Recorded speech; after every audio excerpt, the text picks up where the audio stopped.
Oduamem biyyi guddoon baa giddu galeessaa Saudi Arabiyaan lammiileen biyya alaa qabeenyaa akka qabaataniif heeyyama gooteetii jirti.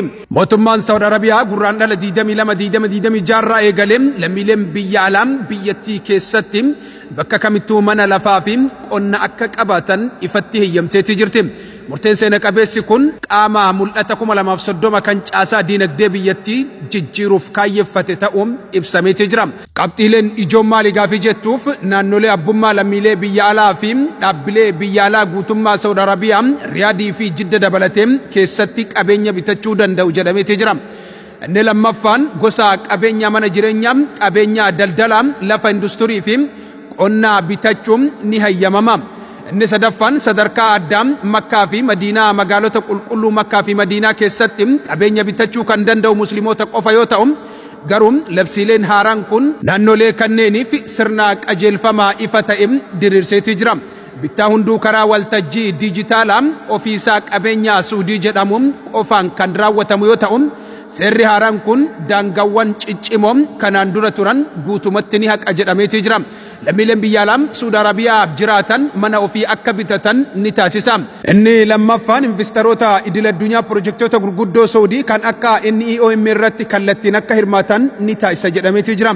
Sadaffaan gabaa qabeenya biyyattii haalaan ni kakaasa. Waltajjii haaraa qabeenya Suudii foddaa diijitaala tokkichaa fi ofiisaa lammiilee biyya alaa Saudi Arabiyaa keessatti qabeenya bitachuu fi sirni kun gurraandhala 22-2026 irraa eegalee ifatti kan eegale yoo ta'u, adeemsi isaa baay'ee ammayyaa fi iftoomina akka qabu kan taasise yoo ta'u, odeeffannoo bal'aa waa'ee itti fayyadama isaa fi adeemsa bittaa armaan gadiitti kennameetii jira. Ergaa kabajamtoota dhaggeeffattoota keenyaa viidiyoo kana share like gochuun nu faana yoo buutan odeeffannoolee jajjaboo kanaa fi kan biroos nu jalaa waan argattaniif baay'oo TikTok jala seentanii YouTube keenya subscribe gochuun akka nu hordoftan dhaamsa keenya. Viidiyoo kana share like gochuun nu faana bu'aa. Inni jalqabaa akkaataa adeemsa itti jalqabu akka abbaa qabeenyaa irratti kan hundaa'udha. Adeemsi bittaa eenyummaa bittaa irratti hundaa'u sadarkaa sadiitti qoodameetii jira. Jiraattonni abbootii iqaamaa yookaan lakkoofsa iqaamaa isaanii waliin kallattiin marsariitiin Suudiin propertaayis irratti iyyachuun ni danda'u. Ulaagaa qabaachuun isaanii hatattamaan sirnichaan ni mirkanaa'a.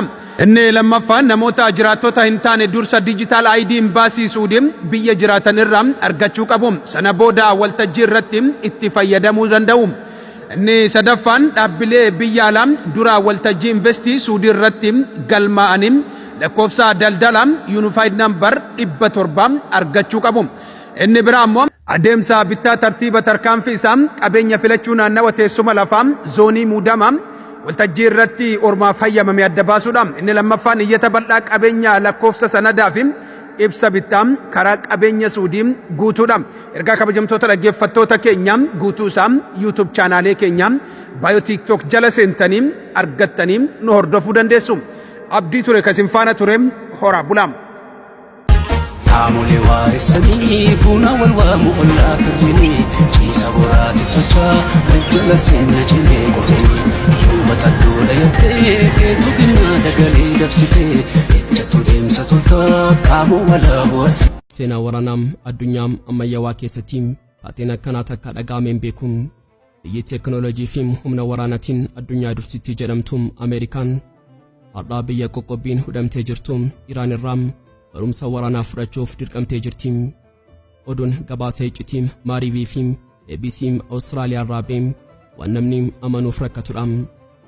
Washington abbaa giddu galeessaa keessatti diroonii haaraam kan maqaan isaa Luuqaas jedhamu bobbaasee jirti. Garuu icciitiin sodaatamaam dirooniin Luuqaas kun bu'aa qorannoo saayintistoota Ameerikaa miti. Inni koppii qulqulluu diroonii Iraan kan Shahid 136 jedhamudha. Ameerikaan meeshaa diinaa ishee fudhattee injineeringii isheetiin faayuun diina ishee kan teekinooloojichaa oomishee Iraan rukutuuf qophii xumurteetti. Kun taphaa boombii qofa miti. Kun taphaa salphinaa fi injifannoon wal makedha. Icciitii fi sababaa biyyi suuper paawarii tokko meeshaa Iraan hatu yookaan koppii gochuu barbaadde haa qorannu. Deebiin isaa pireezidaantii Tiraamp bira jira. Tiraamp namichi daldalaan inni waraana Yuukireen ilaalee jira.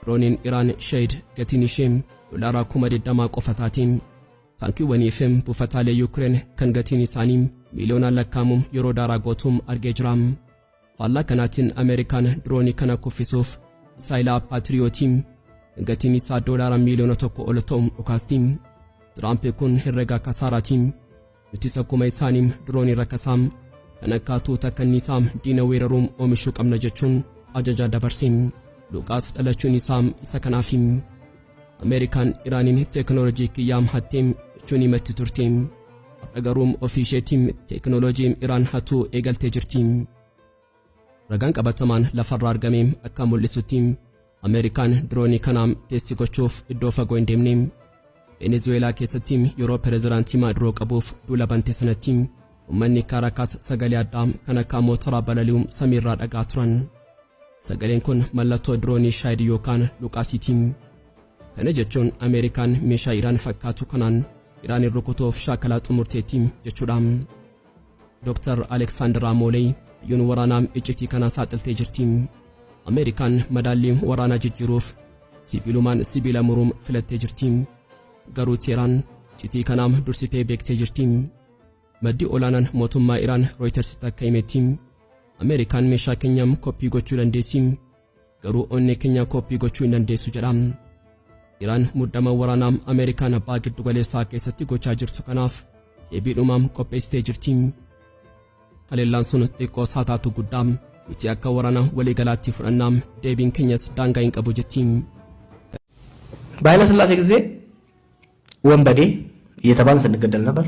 በደርግ ጊዜ ሰርጎ እየተባለ እንገደል፣ በወያኔ ጊዜ አሸባሪ፣ ዛሬ ደግሞ ሸኔ እያልን እንገደላለን።